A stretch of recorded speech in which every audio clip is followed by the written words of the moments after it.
साहब है बहुत बहुत शुक्रिया। गौरव मुख्यमंत्री गाరు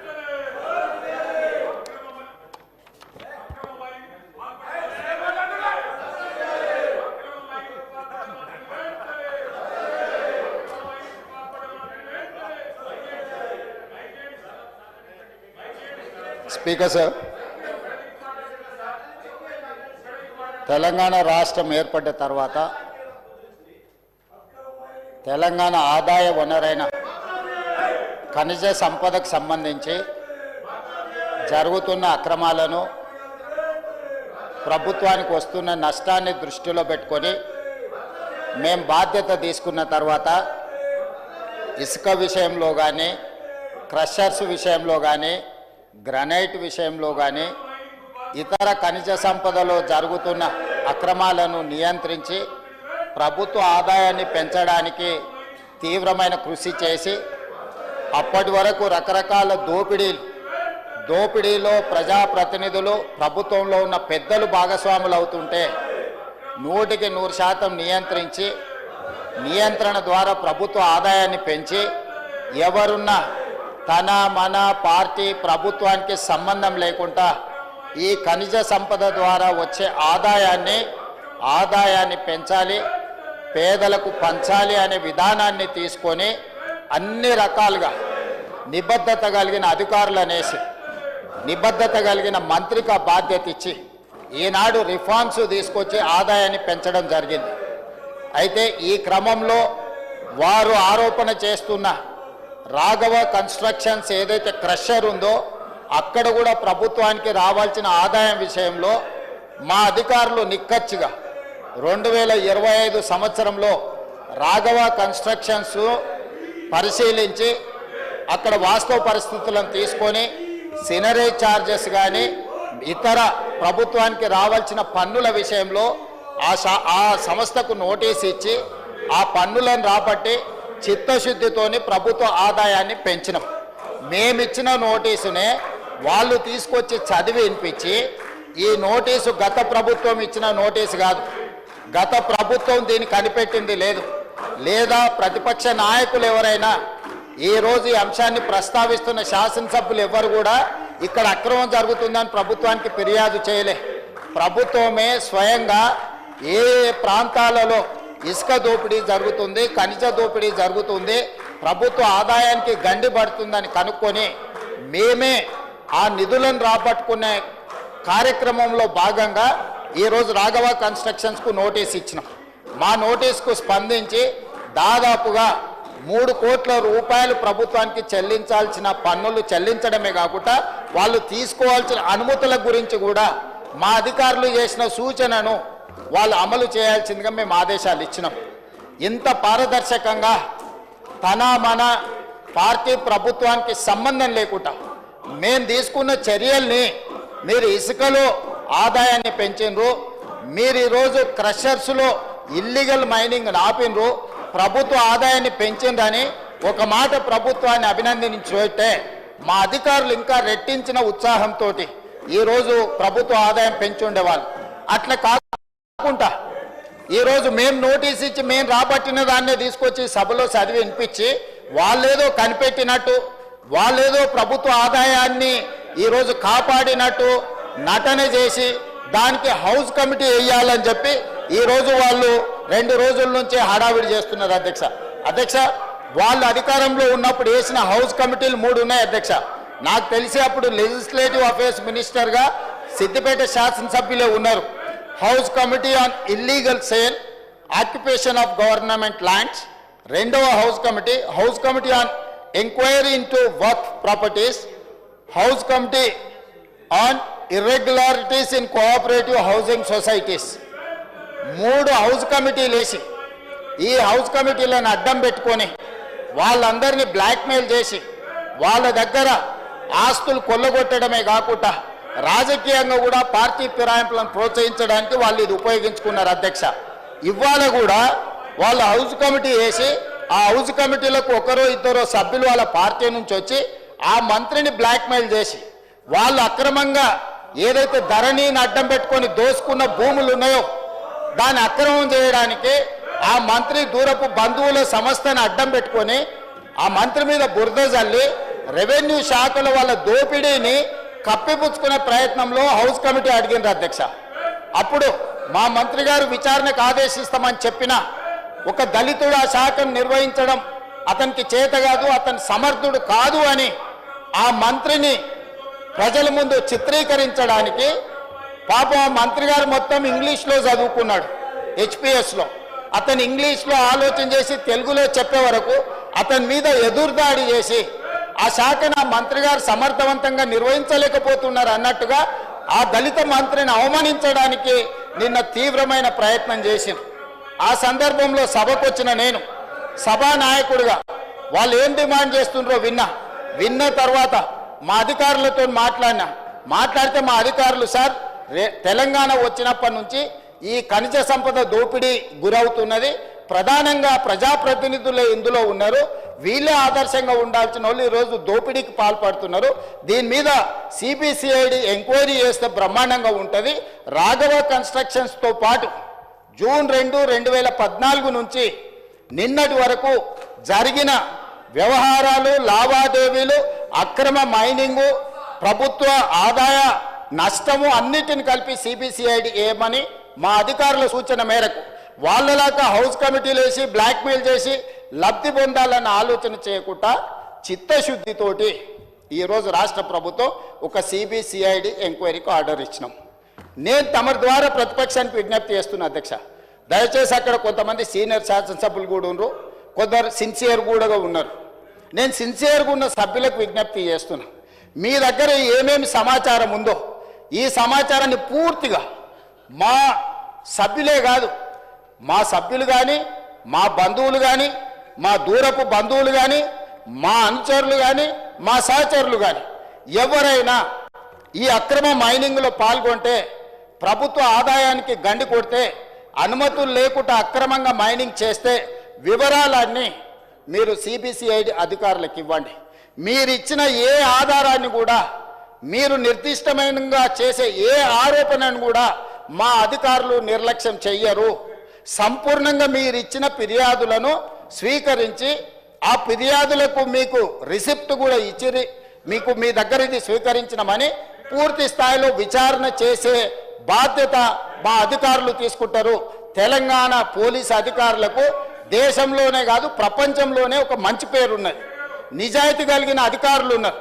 నిజాయితీ కలిగిన అధికారులను సిబిసిఐడి ఎంక్వైరీ చేసి మీరు ఏమేమి చెప్పదలుచుకున్నారో మొత్తంగా మైనింగ్ శాఖలో జరిగిన అక్రమాల మీద నిగ్గు తేల్చడానికి మేము సిద్ధంగా ఉన్నామని చెప్పి నిన్న చర్చల సందర్భంగా సిబిసిఐడి విచారణకు ఆదేశించినాం అధ్యక్ష. ఆ తర్వాత సభ జరిగింది, ఆ తర్వాత సభా వ్యవహారాలను మనం ముందుకు తీసుకెళ్ళాం, ఆ తర్వాత క్రీడలు నిర్వహించుకున్నాం. ఇదంతా అయిపోయిన తర్వాత రాత్రి వాళ్ళ కుటుంబ తగాదాలు, నువ్వు చేసిన పనికి నీ బ్లాక్మెయిల్ కోసం ఈరోజు నేను కూడా ఇరుక్కున్నా అని కేటీఆర్ గారు హరీష్ రావు గారి మీద దాడి చేయడంతో ఈరోజు సభను జరగకుండా చేసి ఏదో ఒక రకంగా దృష్టి మరల్చడానికి వీళ్ళు ఈరోజు కార్యక్రమం తీసుకున్నారు అధ్యక్ష. దయచేసి నేను విజ్ఞప్తి చేస్తున్నా హరీష్ రావు గారికి, కేటీఆర్ గారికి, అక్కడ ఉన్న సిన్సియర్ కొద్దిమంది సభ్యులకు కూడా ప్రభుత్వానికి సహకరించండి. ప్రభుత్వం ఆదేశించిన సిబిసిఐడి ఎంక్వైరీకి మీరు ఏమేమి ఫిర్యాదులు చేస్తారో తీసుకుపోయండి. మిగతా పార్టీ సభ్యులకు కూడా నేను సూచన చేస్తున్నా, బీజేపీ కావచ్చు, ఎంఐఎం కావచ్చు, సిపిఐ కావచ్చు, లేదా మా పార్టీలో ఉన్న సభ్యులకు కూడా మీ దగ్గర ఏ సమాచారం ఉన్నా తెలంగాణ రాష్ట్రంలో ఖనిజ సంపదకు సంబంధించి ఎవరు అక్రమాలకు పాల్పడినా, ఎవరు దోపిడీకి పాల్పడినా, ఇతర రాష్ట్రాల నుంచి కూడా అక్రమంగా మన రాష్ట్రంలోకి పన్ను కట్టకుండా వస్తున్న ఇసుక కానీ ఇతర మైనింగ్ ఏదైతే ఉన్నదో వాటన్నిటి మీద మీకు ఏ సమాచారం ఉన్నా విచారణ అధికారులకు ఇవ్వండి. సంపూర్ణంగా విచారణ చేసి దోషులను శిక్షించే బాధ్యత మా ప్రభుత్వం తీసుకుంటుంది. ఇది మొదటి విషయం అధ్యక్ష. రెండవది, ఏ హౌస్ కమిటీ అయినా ఇట్ ఈజ్ రికమెండింగ్ అథారిటీ అంటే వాళ్ళు క్షేత్రస్థాయిలో పర్యటన చేసి పరిశీలించి ఇలా జరిగింది, ఇలా చర్యలు తీసుకుంటే బాగుంటుందని సభాపతిగా తమరికి నివేదిక అందిస్తారు అధ్యక్ష. తిరిగి ఆ నివేదికను మళ్ళీ మనం విచారణ అధికారులకే పంపించాలి అధ్యక్ష. We don't have any establishment to punish anyone. We have our own establishment police act ప్రకారము, లేకపోతే సిబిసిఐడి కానీ ఇతర సంస్థలు ఏవైతే ఉన్నాయో ఏసీబీ కానీ నిర్దిష్టంగా చర్యలు తీసుకోవాల్సింది వాళ్ళే, కేసు కట్టాల్సింది వాళ్ళే, అరెస్టులు చేయాల్సింది వాళ్ళే, కోర్టు ముందు నిలబడి దోషులకు శిక్ష పడే విధంగా వాదించాల్సింది వాళ్ళే. సో ఈరోజు వాళ్ళు అడిగిన సభ ఏదైతే హౌస్ కమిటీ ఉన్నదో ఈ హౌస్ కమిటీ రికమెండేషన్స్ తిరిగి నేను మళ్ళీ సిబిసిఐడికే పంపాలి అధ్యక్ష. తమరు పంపాల్సింది ఎవరికి? సిబిసిఐడికో ఏసీబీకో ఏదో ఒక ప్రభుత్వ విచారణ సంస్థకే ఇవ్వాలి, లేదా కేంద్ర ప్రభుత్వానికి సిబిఐకి ఇవ్వాలి. సో ఈరోజు హౌస్ కమిటీ బదులు డైరెక్ట్ విచారణకి ఇచ్చినాం. ఈరోజు నిజంగానే ఒకవేళ సిబిసిఐడి మా ఆధ్వర్యంలో ఉంది, ఇందులో న్యాయం జరుగుద్దా జరగదా అని వాళ్ళకి అనుమానం ఉంటే వాళ్ళని అడగమని సిబిఐ కావాలా? సిబిఐ ఎంక్వైరీకి ఇస్తా నేను. మీరు అడగండి. హౌస్ కమిటీ అడిగేది ఏంటంటే హౌస్ కమిటీలోకి హరీష్ రావు గారు రావాలి, హరీష్ రావు గారు రెవెన్యూ మంత్రిని బ్లాక్మెయిల్ చెయ్యాలి, వాళ్ళు ధరణిని అడ్డం పెట్టుకొని కొల్లగొట్టిన భూములను సక్రమం చేసుకోవాలి. ఇది వాళ్ళ ఆలోచన. సిరిసిల్లలో కేటీఆర్ అనుచరులు ఎంతమంది భూములు అక్రమంగా ఆక్రమించుకుంటే కలెక్టర్ అందరినీ జైలుకు తోలిండు, సిరిసిల్ల కలెక్టర్. సో ఈ భూములను కాపాడుకోవడానికి హౌస్ కమిటీలకు వచ్చి మేము ఈ దీంట్లో తప్పుడు నీ మీద ఆరోపణలు చేస్తాము కాబట్టి మీరు మాకు లొంగాలి అనే ఒక ప్రయత్నం ఏదైతే చేస్తారో ఈ ప్రయత్నాలు ఇక్కడ చెల్లవు అధ్యక్ష. ఇక్కడ పప్పులు ఉడకవు అధ్యక్ష, మంత్రాలకు చింతకాయలు రాలవు అధ్యక్ష. ఇక్కడ ఉన్నది రేవంత్ రెడ్డి అధ్యక్ష, భట్టి విక్రమార్క గారు అధ్యక్ష. మంత్రాలకు చింతకాయలు రాలే కాలం పోయింది. మీ ఉడత ఊపులకు భయపడే కాలం ఎప్పుడో కాలం చెల్లింది. ఇక రెండవ విషయం అధ్యక్ష, అది నిన్నటి అంశం. ఇక పార్టీ పునాదులు, ప్రతి పార్టీకి ఒక డిఎన్ఏ ఉంటుంది అధ్యక్ష. 140 సంవత్సరాల క్రితం ప్రారంభమైన కాంగ్రెస్ పార్టీ ఈ దేశంలో ఉండే ఆది పురుషులు, దళితులు, గిరిజనులు, ఆదివాసీలు ఈ దేశంకు మూల పురుషులు. ఈ దేశానికి మూల పురుషులైన ఈ దళితులు, గిరిజనులు, ఆదివాసీలు, బలహీన వర్గాలకు న్యాయం చేయడానికి 140 సంవత్సరాల క్రితం ప్రారంభమైన కాంగ్రెస్ పార్టీ వీళ్ళకి స్వతంత్రం రావాలి, బ్రిటిషర్స్ ఆధిపత్యంలో బానిసలుగా బతకడానికి వెట్టి చాకిరికి వ్యతిరేకంగా ఆనాడు కాంగ్రెస్ పార్టీని ప్రారంభించి దశాబ్దాలు బ్రిటిషర్స్కు వ్యతిరేకంగా కొట్లాడి ఈ దేశానికి స్వతంత్రం తీసుకొచ్చింది అధ్యక్ష కాంగ్రెస్ పార్టీ. అలాంటి కాంగ్రెస్ పార్టీ తెచ్చుకున్న స్వతంత్ర ఫలాలు దళితులకు, గిరిజనులకు, ఆదివాసులకు చెందాలి అని మనకు ఒక రాజ్యాంగం ఉండాలి. నచ్చితే నజరానా, నచ్చకపోతే జుర్మానా విధానం కాకుండా, రాచరిక పోకడలు కాకుండా, జమీందారు, జాగీర్దారు, దొరల విధానానికి వ్యతిరేకంగా ఆనాడు మొట్టమొదటి ప్రధానమంత్రి పండిత్ జవహర్లాల్ నెహ్రూ గారు ఒక రాజ్యాంగం ఉండాలి, రాజ్యాంగాన్ని రచించడానికి ఒక దళితుడే చైర్మన్గా ఉండాలని డాక్టర్ బాబాసాహెబ్ అంబేద్కర్ను ఆ రాజ్యాంగం రచనకు చైర్మన్గా పెట్టి ఒక అద్భుతమైన రాజ్యాంగాన్ని ప్రపంచ దేశాల ముందు తలెత్తుకొని నిలబడే విధంగా ఒక గొప్ప రాజ్యాంగాన్ని దళితుడు ఈ దేశంలో మనకిచ్చిండు. అందులో ఓటును ఆయుధంగా మార్చిండు. తన జాతి ఎక్కడైతే వివక్షకు లోనవుతుందో, ఎక్కడైతే వాళ్ళు నిరాశ్రయుల నిరాదరణకు గురవుతున్నారో వాళ్లకు ఓటు హక్కు కల్పించడం మొట్టమొదట వాళ్ళకి ఇచ్చిన ఆయుధం.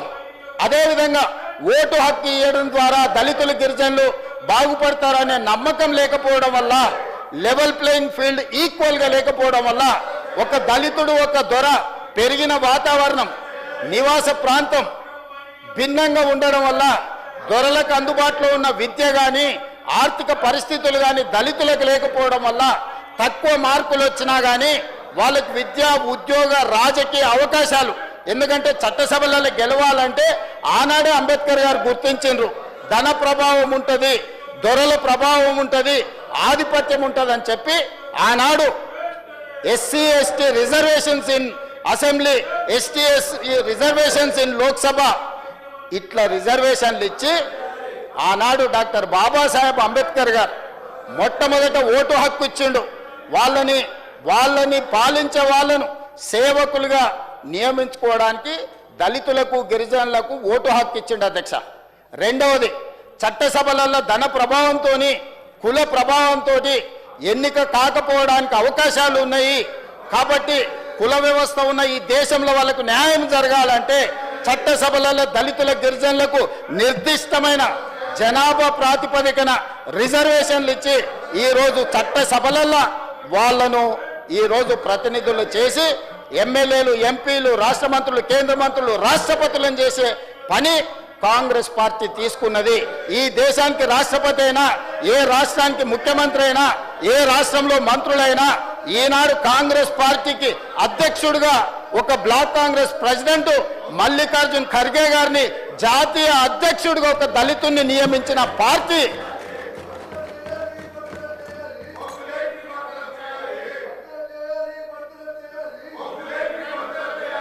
జాతీయ పార్టీ అధ్యక్షుడిగా ఒక దళితుడిని నియమించుకున్న పార్టీ మాది అధ్యక్ష. అదేవిధంగా ఈరోజు తెలంగాణ రాష్ట్రంలో ప్రజాపాలన వచ్చిన తర్వాత ఆనాడు తెలంగాణ ఉద్యమం సందర్భంగా టిఆర్ఎస్ నాయకుడు తెలంగాణ అంటూ సాధిస్తే తెలంగాణకు మొట్టమొదటి ముఖ్యమంత్రిని దళితుని చేస్తా అన్నాడు అధ్యక్ష. ఇది నిజమే అనుకొని దశాబ్దాల తర్వాత మాకు పాలించే పాలితులుగా కాదు పాలకులుగా మారతామని దళితులు, గిరిజనులు, ఆదివాసీలు, బలహీన వర్గాలు ఏకమై 4 కోట్ల మంది నిటారుగా నిలబడి కొట్లాడి తెలంగాణ రాష్ట్రాన్ని సాధించుకొని వందలాది మంది ఈ దళితులు, ఆదివాసీలు, గిరిజనులు ఆత్మ బలిదానాలు చేసుకొని తెలంగాణ రాష్ట్రాన్ని సాధించింది అధ్యక్ష. సాధించిన తెలంగాణ రాష్ట్రానికి బీఆర్ఎస్ నాయకులు చంద్రశేఖరరావు గారు ఇచ్చిన మాట ప్రకారం దళితుని ముఖ్యమంత్రి చేస్తాడని ఆ దళితులు ఎవరో అదృష్టవంతుడని మేము అందరం అనుకున్నాం. మా వివేకానందనో, మా కడియం శ్రీహరి గారు, లేకపోతే ఇంకెవరైనా, లేకపోతే డాక్టర్ విజయ రామారావు గారు, ఇలాంటి వాళ్ళు చాలా మంది వాతోళ్ళు ఉండే. డాక్టర్ చంద్రశేఖర్ వికారాబాద్, అతనికి ఎన్నోసార్లు చెప్పిన చంద్రశేఖరరావు గారు నిన్నే మొదటి ముఖ్యమంత్రిని చేస్తా డాక్టర్ సాబ్ అని మీకు తెలుసు, తమరి ప్రత్యర్థి. ఆయన అదే ఆశలో, అదే భ్రమలో, ఊహల పల్లకిలో వాళ్ళు విహరించారు. కానీ తెలంగాణ రాష్ట్రం వచ్చినాక చంద్రశేఖరరావు గారు ఆ మాటను ఒక్కటే మాటతో కొట్టేసింది. ఏమని?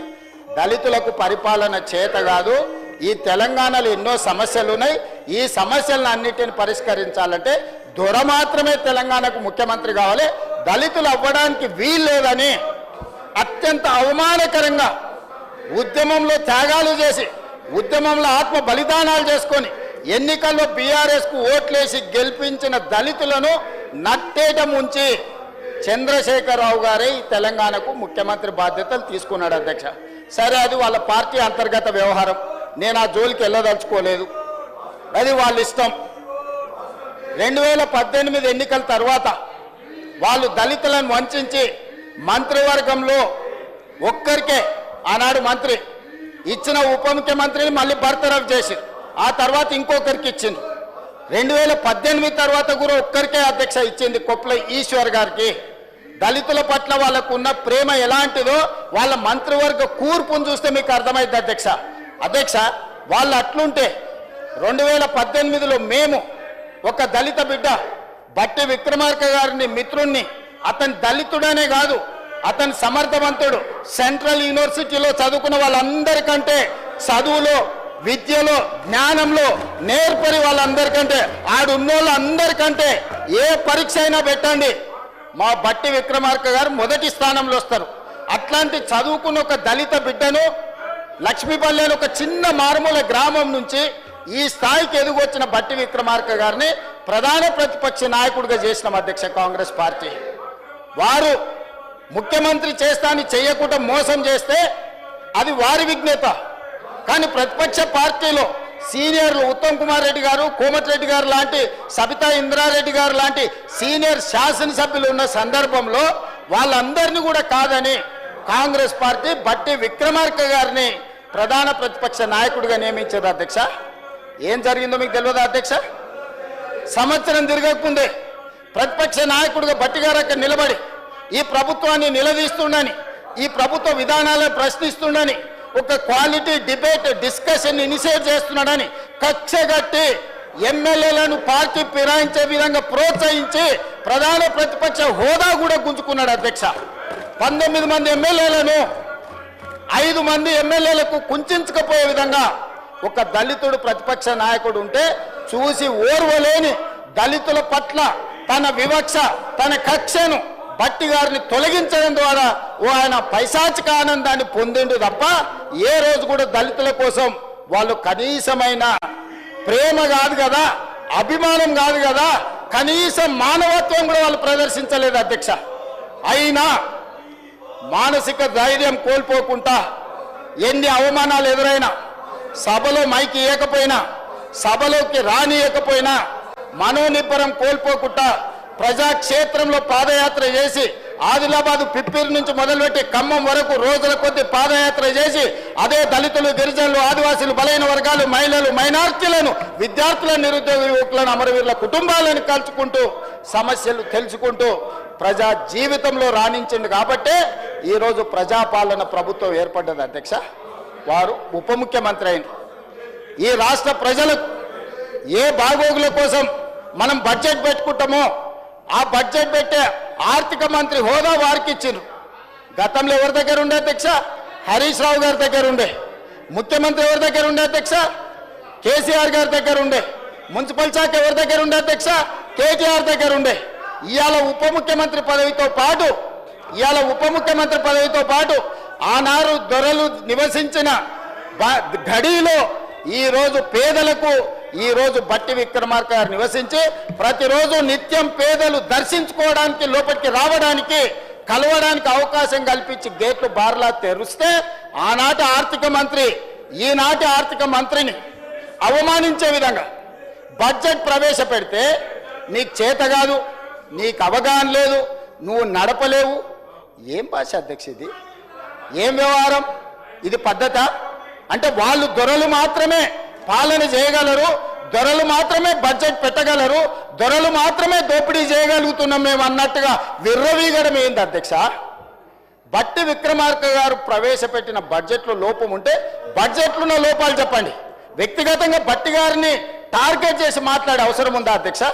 అంటే ఈరోజు ముఖ్యమంత్రి ఇవ్వలే, ప్రతిపక్ష నాయకుడు హోదా ఉండనివ్వలే, ఇవాళ ఉప ముఖ్యమంత్రిగా బడ్జెట్ ప్రవేశపెడితే ఆ బడ్జెట్ను అవమానించే విధంగా, ఆ మనిషిని అనుమానించే విధంగా ఈరోజు వీళ్ళ వ్యవహార శైలి ఉన్నది అధ్యక్ష.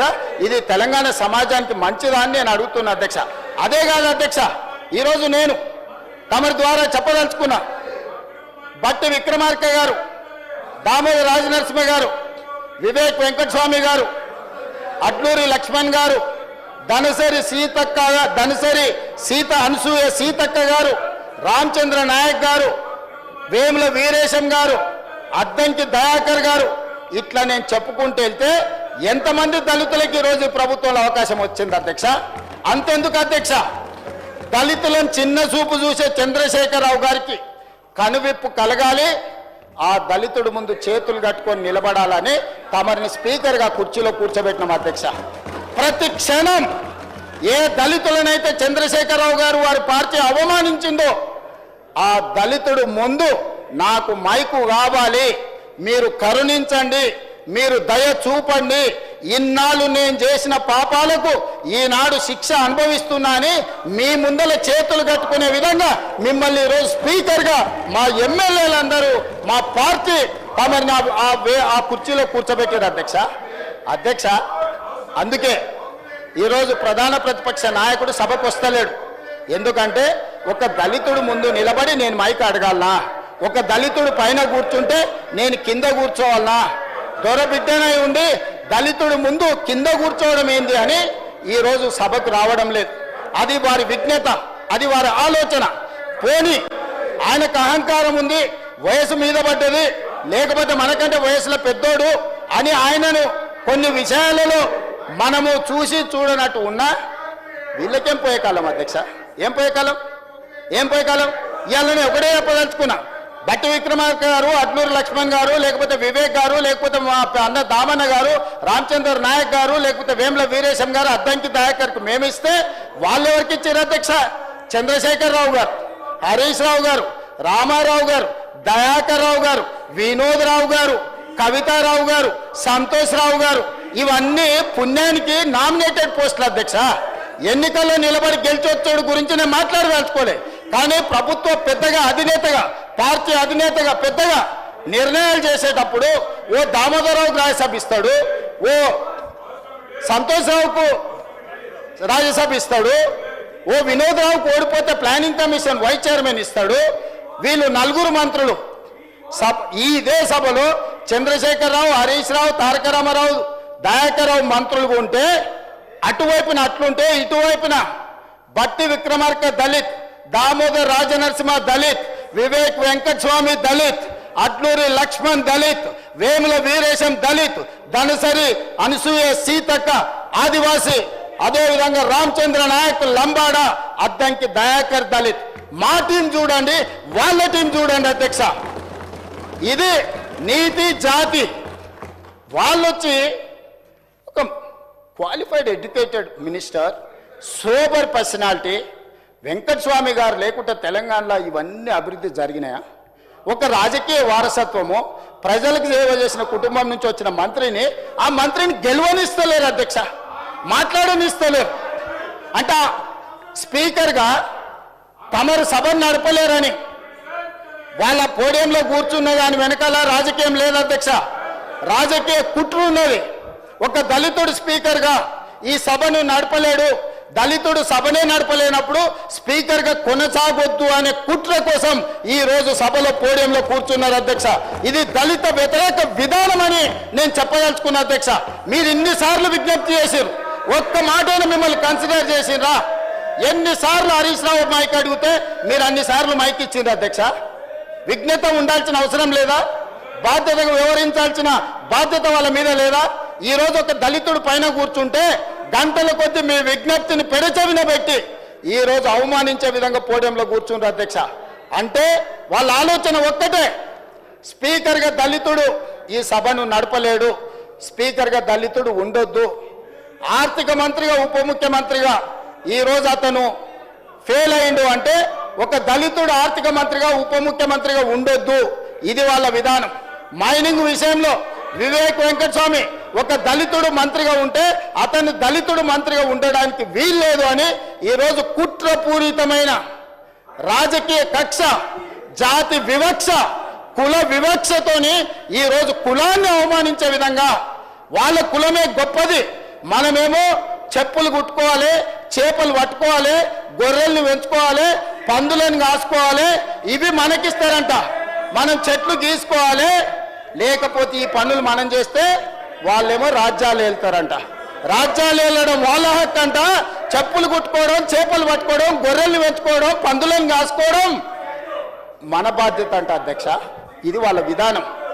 ఆ విధానాన్ని తిరగరాయడానికే ఈరోజు కాంగ్రెస్ పార్టీ స్పష్టంగా ఒక క్రమ పద్ధతిలో Dalit empowerment, Adivasi empowerment, OBC empowerment, minority empowerment, women empowerment, youth empowerment ఈరోజు పాలసీలు తీసుకొచ్చి మేము చేస్తుంటే చూసి ఓర్వలేక ఇది నడవద్దు, దీన్ని సాగనీయొద్దు, దీన్ని అడ్డం పడాల్సిందే అని చెప్పి ఈరోజు ఈ అల్లరి చేస్తున్నారు అధ్యక్ష. అధ్యక్ష, ఇంకొక మాట అడగదలుచుకున్నా. అక్కడ ఒక మిత్రుడు ఉన్నాడు, నాకు కూడా మిత్రుడే. 2014లో మేము అందరం కలిసి 2014లో మేము అందరం కలిసి ఎమ్మెల్యేలు గెలిచినాం. రోజు పొద్దున వచ్చి మాట్లాడేది ఏందన్న పరిస్థితి అని. ఏదున్నా నిలబడి కొట్లాడదాం, కష్టపడదాం, మంచి రోజులు వస్తాయని చెప్పిన. కానీ ఒత్తిడికో భయానికో ఆ రోజు 2014లో తెలుగుదేశంలో గెలిచిన 12 మంది ఆ పార్టీలకు పోయిన, ఒకరి తర్వాత ఒకరు, అందరు కలిసి పోలే. ఆనాడు తీసుకొని అందులోకి వెళ్ళి కొంతమందిని మంత్రులను చేశారు. పక్క పార్టీలో గెలిచిన వాళ్ళను పక్క పార్టీ నుంచి తీసుకొని మంత్రులను చేసి ఈనాడు వాళ్ళే ఇక్కడికి వచ్చి పెద్ద పెద్ద స్లోగన్లు ఇస్తున్నారు అధ్యక్ష. ఎవరైతే పార్టీ ఫిరాయించిండ్రో, ఎవరినైతే ఎథిక్స్ కమిటీలో మెంబర్ చేసినామో ఆనాడు, వాళ్ళే ఈరోజు పార్టీ ఫిరాయింపుల గురించి ఈరోజు గొప్ప గొప్పగా స్లోగన్లు ఇస్తున్నారు అధ్యక్ష. నవ్విపోదురు కాక నాకేకి సిగ్గు అని వెనకటికి సామెత చెప్పారు. వీళ్ళని చూస్తుంటే నిజంగానే సిగ్గు అవుతుంది అధ్యక్ష. అసలు స్లోగన్లు ఇవ్వడానికి అర్హత ఉందా అని. ఇది 2014 నుంచి 18.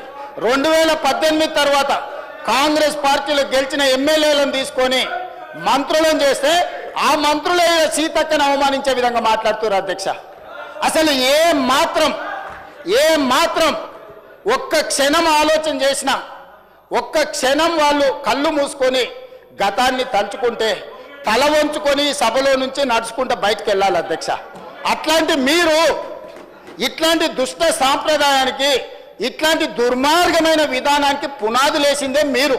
మీరే జాతి పితామహులు. ఇట్లాంటి దుర్మార్గమైన సంస్కృతికి మీరు వచ్చి ఊకదంపుడు ఉపన్యాసాలు, నీతిమంతులు, జాతిమంతులు, ఈ దేశాన్ని రాష్ట్రాన్ని ఉద్ధరించనిక పుట్టిన మహాత్ములు, మేము జాతి పితలమని ఇంతింత పొడుగు వాళ్ళే సర్టిఫికెట్లు ఇచ్చుకుంటారు. వాళ్ళ వ్యవస్థ ఎట్లుందంటే, ఆ ఇద్దరు బాబామర్దులు, నా ఇప్పు నువ్వు గోకు జరిసేపు, నేను గోకుతా జరిసేపు అన్నట్టు ఉంది అధ్యక్ష.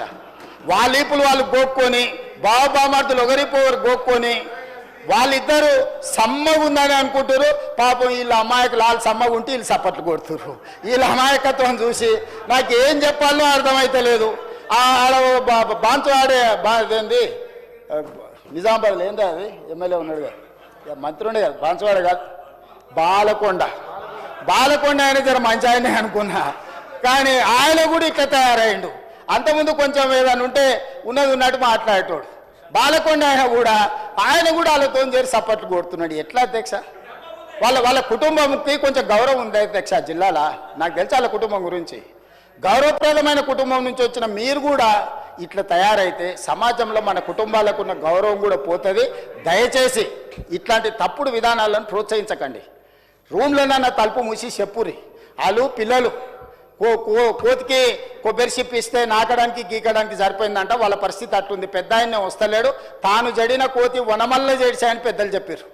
ఈ 1-2 కోతులు కలిసి మొత్తం ఈ సభనంతా వనమల్ల చేసిన కథ తీసుకొస్తారు అధ్యక్ష. దయచేసి ఈ పద్ధతి వద్దు, ఈ పద్ధతిని మార్చాల్సిందిగా చెప్పుకుంటూ, అదేవిధంగా అధ్యక్ష ఈరోజు నేను ఒకటే మాట చెప్పదలుచుకున్నాను. పొంగులేటి శ్రీనివాసరెడ్డి గారైనా, రేవంత్ రెడ్డి గారి కుటుంబమైనా, ఇందులో ఎవ్వరున్నా ఈరోజు సిబిసిఐడి ముందర మీరు ఆధారాలు పెట్టండి. అధికారులు అందరూ సభకు రాని చంద్రశేఖరరావు గారిని మొదట రాజీనామా పెట్టించండి. సిగ్గు లేకుంటే మాటలు మాట్లాడతారు. సిగ్గులేని మాటలు మాట్లాడితే నాకు కూడా చికాకు వస్తుంది అధ్యక్ష. సహనానికి కూడా అర్థం ఉంటుంది. 1,10 లక్షల జీతం తీసుకొని సభకు రాకుండా ఇంట్లో ఉన్నాయననేమో రాజీనామా చేయడంట, జీతం వాపసు ఇయ్యడంట.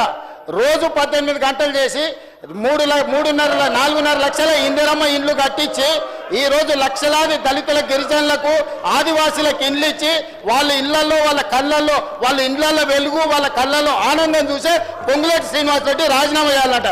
సిగ్గుండాలి మాట్లాడడానికన్నా కొంచెమన్నా. అంటే మీరు చెప్పింది తినకపోతే మంత్రి రాజీనామా చేయాలనా? మీ తాతలు దిగొచ్చినా జరగదు. మీరు అనుకుంటారో మీరేదో అరుస్తే గోల పెడితే వింటారని. మీ సంగతి అంతా తెలుసు. మేనమావకు చెప్పినట్టు ఉంది పుట్టింటి గొప్పలు. గురువింద కింద ఎంత నల్లగుందో తెలియదు. వాళ్ళ కింద ఎంత నల్లగుందో నాకు తెలుసు. నేను మొత్తం చూసి వచ్చినాను అధ్యక్ష. ఇక నేను ఎక్కువ చెప్తే బాగుండదు, చిట్టా చెప్తే అసలు బాగుండదు. ఒకటే అధ్యక్ష, ఈరోజు నేను ఒక మాట చెప్పదలుచుకున్నా. రాజకీయంగా, ప్రతిపక్షంగా వాళ్ళ అంశాలు లేవనెత్తడం, నిరసనలు తెలపడం, ధర్నా చేయడం, వాళ్ళు ఈ రకంగా ఏ డిమాండ్ చేసినా, ఒక్క నిమిషం కేటీఆర్ గారు దయచేసి వినండి. ఇది వినాల్సిన సందర్భం. దయచేసి ప్లీజ్ ట్రై టు అండర్స్టాండ్. ఏ అంశమైనా వాళ్ళు లేవనెత్తవచ్చు, ఏ అంశాన్నైనా ప్రస్తావించవచ్చు.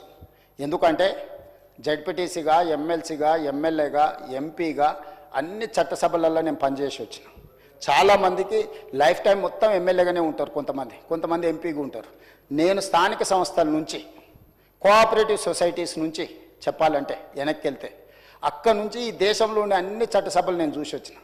ఏ చట్టసభలైనా గ్రామాలలో ఉండే సమస్యల మీద చర్చకు వినియోగించుకోవాలి. గ్రామాలలో ఉండే సమస్యనే నియోజకవర్గ సమస్య, జిల్లా సమస్య, రాష్ట్రం సమస్య, దేశం సమస్య. ఏ గ్రామంలో ఆ గ్రామంలో సమస్యలు పరిష్కరించుకుంటే దేశమంతా సమస్యలు లేని దేశంగా ఉంటుంది.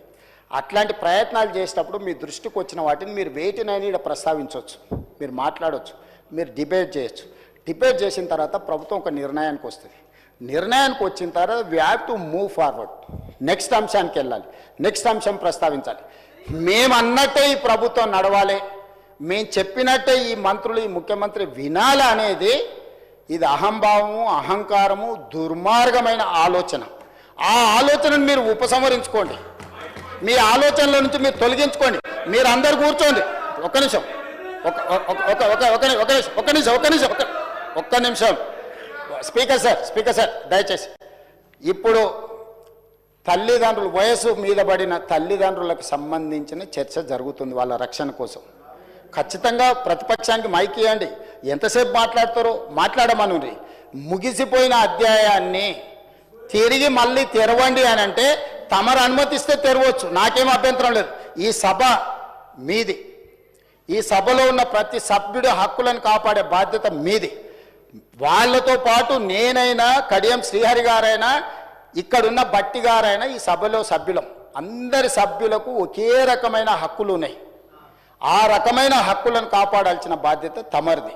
ఒకవేళ నిజంగానే ప్రతిపక్షం చేసిన డిమాండ్ను ఒకవేళ అది రీజనబుల్ అని తమరు భావిస్తే తమరు అంశాన్ని తిరిగి చర్చకు చేపడితే మాకు ఎలాంటి అభ్యంతరం లేదు. తమరు అది కాదు చర్చ ఇది జరగాలని తమరు ఆదేశిస్తే ఏ సభ్యులైనా సభ లోపల వినాల్సిందే. ఇది చట్టము, ఇది సాంప్రదాయము, లెజిస్లేటివ్ ప్రొసీజర్స్ ప్రాక్టీసెస్. దీనికి విరుద్ధంగా చైర్ను డిక్టేట్ చేసే ఈ డిక్టేటర్షిప్ ఎక్కడి నుంచి వచ్చింది అధ్యక్ష? పైనుంచి కిందికి ఆదేశాలు వస్తాయి, కింది నుంచి పైకి ఆదేశాలు వస్తాయి. అధ్యక్ష ఒకసారి చెప్పండి, ఎక్కడి విధానం ఇది?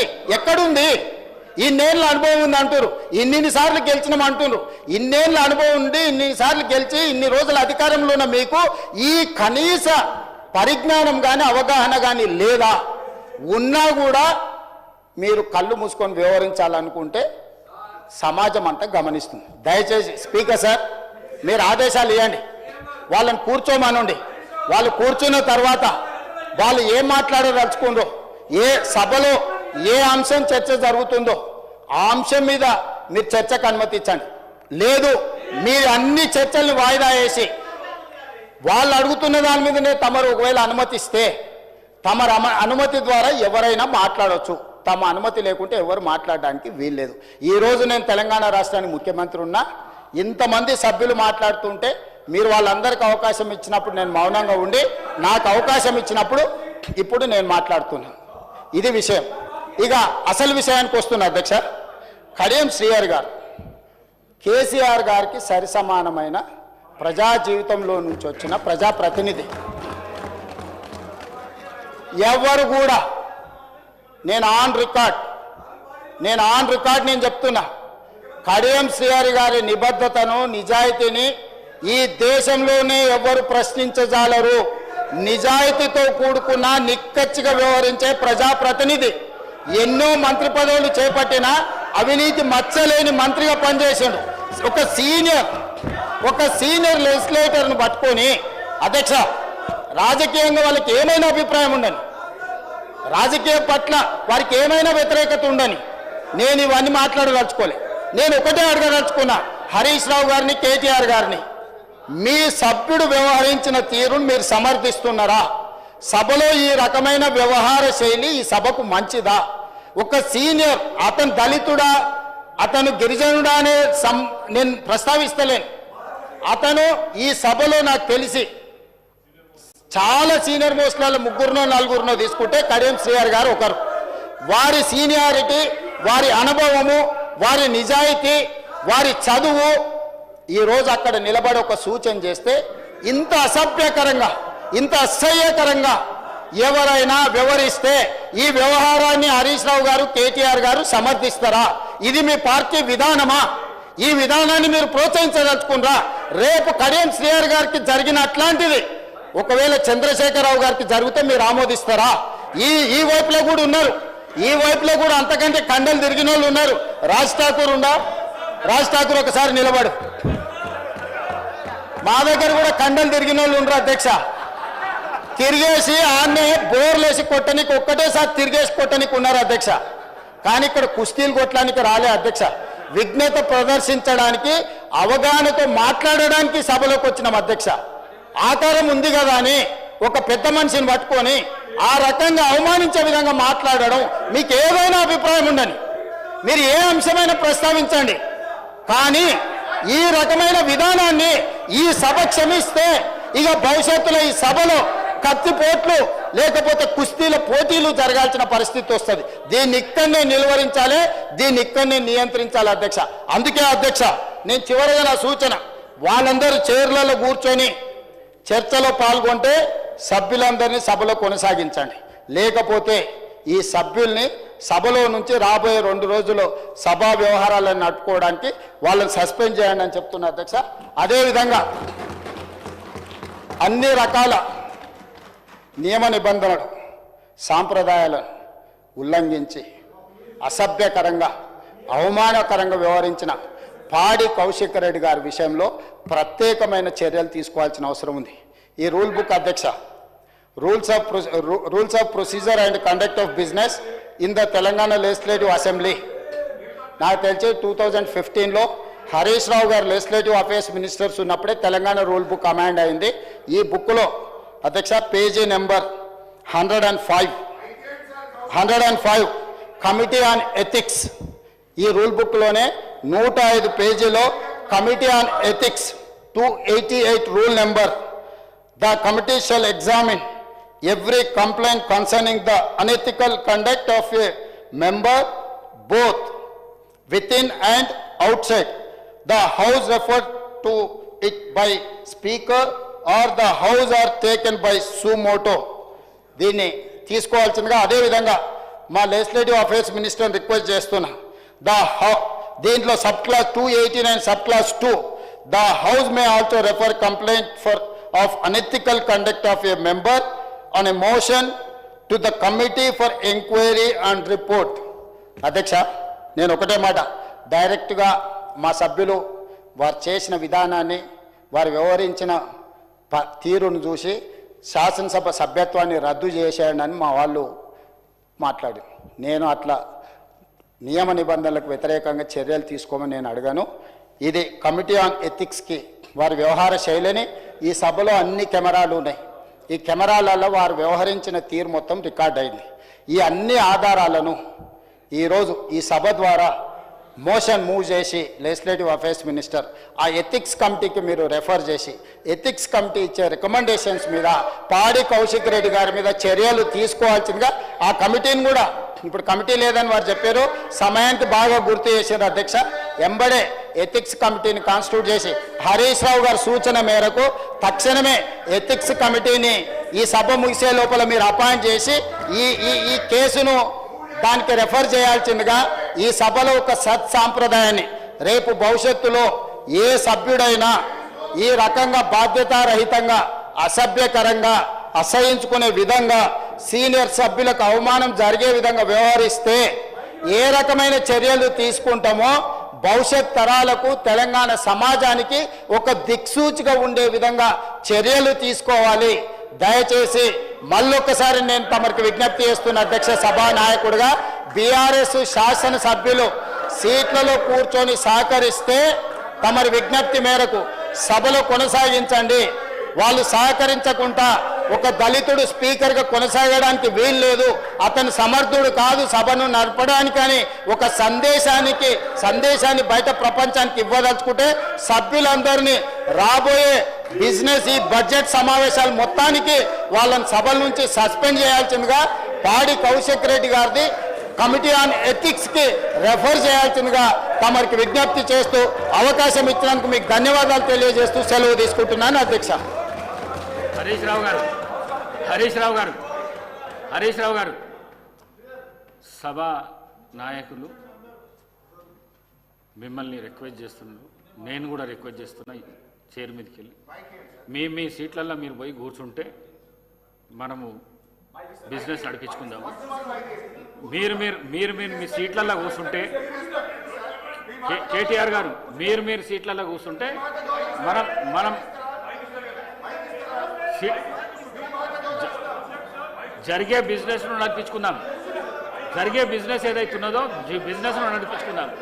మీరు సీట్లలో కూర్చుంటే, మీరు మీ సీట్లలో పోయి కూర్చుంటే ఏదైతే బిజినెస్ నడుస్తున్నదో ఆ బిజినెస్ను మనం ముందుకు తీసుకొని పోదాం. ప్లీజ్ దయచేసి సభకు సహకరించండి.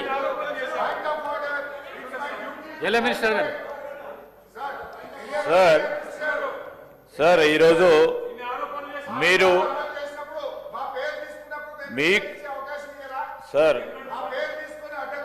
సభ సజావుగా జరగడానికి మీ అనుమతితో ప్రత్యేకించి మీరు కూడా ప్రయత్నం చేసిండ్రు వారు సీట్లలో కూర్చుంటే ఏదైతే అంశం ఉందో అది క్లోజ్ చేయడం జరిగింది అధ్యక్ష. నిన్ననే సిబిసిఐడి ఎంక్వైరీ వేసిన అంశంపై మాట్లాడకుండా ఈరోజు తల్లిదండ్రులకు సంబంధించిన వారి సంరక్షణకు సంబంధించిన చట్టం విషయంలో మాట్లాడితే మాకేం అభ్యంతరం లేదు అధ్యక్ష. అయినా కానీ అదే మొండితనంతో వారు నిలబడి మాట్లాడుతూ ఉన్నారు. మరి ఈరోజు అధ్యక్ష ఈరోజు ఈ సభలో జరిగిన సంఘటన ప్రత్యేకంగా కౌశిక్ రెడ్డి గారి ప్రవర్తన, సీనియర్ శాసనసభ్యులైన కడియం శ్రీహరిపై వారి ఆహాభావాలు, వారి బాడీ లాంగ్వేజ్, వాటిని అన్నిటిని కూడా ఖండిస్తూ honourable speaker sir, I beg to move that under sub-rule 2 of Rule 289 of Rules of Procedure and Conduct of Business in the Telangana Legislative Assembly, this House resolves to refer the unethical behavior of Sri Padi Kaushik Reddy in this August House against Sri Kadiyam Sri Harigaru, a senior member. This matter may be referred to the Committee on Ethics to examine thoroughly and recommend further necessary action. Adhyaksha. Motion moved. The question is that under sub-rule 2 of Rule 289 of Rules of Procedures and Conduct of Business in Telangana Legislative Assembly, this House resolves to refer the unethical behavior of Sri Padi Kaushik Reddy in the August House, Sri Kadiyam Sri Hari, a senior member, this matter be referred to the Committee on Ethics to examine thoroughly and recommended further necessary action. Those who are for the motion, please say ayes. Those who are against, please say no. Ayes have it, ayes have it. The motion is adopted and the matter is referred to the Committee on Ethics. Sir, ఎన్ని మార్లు సభాధ్యక్ష స్థానంలో ఉండి వారికి appeal చేసినప్పటికీ మరి మా ప్రభుత్వ పక్షాన కూడా టీఆర్ఎస్కు సంబంధించిన శాసనసభ్యులందరికీ కూడా శాసనసభకు సంబంధించి డిమాండ్స్కు ఉన్న ప్రత్యేకతను ఈరోజు రాష్ట్ర బడ్జెట్ సమావేశాలు అతి ముఖ్యమైనవని గౌరవ శాసనసభ్యులందరూ కూడా దీనిలో పాల్గొనాలని బీఆర్ఎస్ కానీ బీజేపీ కానీ ఎంఐఎం కానీ సిపిఐ కానీ మా కాంగ్రెస్ పార్టీ శాసనసభ్యులందరూ పాల్గొనాలని ఆశించాం అధ్యక్ష. మరి కంటిన్యూస్గా దీన్ని ఇంటరప్ట్ చేయాలనే ఉద్దేశంతోనే బీఆర్ఎస్ పార్టీ సభ్యులు చేస్తూ ఉన్న ప్రయత్నం సంబంధించి అధ్యక్ష ఈరోజు మరి ఈ విధంగా కాకూడదు, కానీ మాకు గత్యంతరం లేదు. ఎందుకంటే ఈరోజు బడ్జెట్ సమావేశాలు ముఖ్యం వారికి కాకుండా, కానీ ఈరోజు సభలో సభ్యుల చర్చ అవసరం. చర్చ జరగాలి, మీనింగ్ఫుల్ డైలాగ్ జరగాలి, డిస్కషన్ జరగాలనే మా ప్రయత్నానికి అడ్డంగం కలిగిస్తా ఉన్న బీఆర్ఎస్ పార్టీలకు సంబంధించి ఈరోజు మీ అనుమతితో speaker sir, I beg to move under sub-rule 2 of Rule 340 of Assembly Rules, the following members named by the Honorable Speaker may be suspended from the House for 2 days till the end of this session. Adhyaksha. Sri Anil Jadhav garu, Sri Tanneeru Harish Rao garu, Sri Guntakandla Jagdish Reddy garu, Shri Gangula Kamalakar గారు, శ్రీ పాడి కౌశిక్ రెడ్డి గారు, శ్రీ మాధవరం కృష్ణారావు గారు, శ్రీ బండారు లక్ష్మారెడ్డి గారు, శ్రీమతి కోవా లక్ష్మి గారు, గూడెపు మహిపాల్ రెడ్డి గారు, అదేవిధంగా శ్రీ కొనికంటి మాణిక్రావు గారు, శ్రీ పద్మారావు గారు, శ్రీ చింత ప్రభాకర్ గారు, శ్రీ కొట్ట ప్రభాకర్ రెడ్డి గారు, శ్రీ ప్రశాంత్ రెడ్డి గారు, శ్రీ మర్రి రాజశేఖర్ రెడ్డి గారు, శ్రీ పల్ల రాజేశ్వర్ రెడ్డి గారు, శ్రీమతి పట్టొల్ల సబితా ఇంద్రారెడ్డి గారు, శ్రీ కల్వకుంట్ల సంజయ్ గారు, శ్రీ తలసాని శ్రీనివాస్ యాదవ్ గారు, శ్రీమతి వాకిటి సునీత లక్ష్మారెడ్డి గారు, శ్రీ కాలేరు వెంకటేష్ గారు, శ్రీ విజయుడు గారు, శ్రీ కేపీ వివేకానంద్ గారు.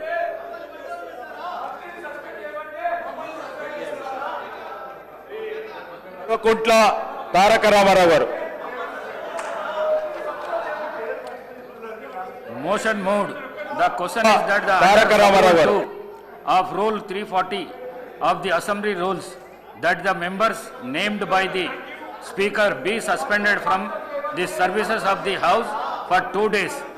Those who are for the motion, please say ayes. Those who are against, please say no. Ayes have it, ayes have it. The motion is carried and the members named by the Speaker are suspended from the services of the House 2 days. Lunch break for 1 hour. దళిత బిడ్డ senior శాసనసభ్యులు వినండి అన్న, మీకు మా పేర్లు చెప్తేనే మీకు వినడానికి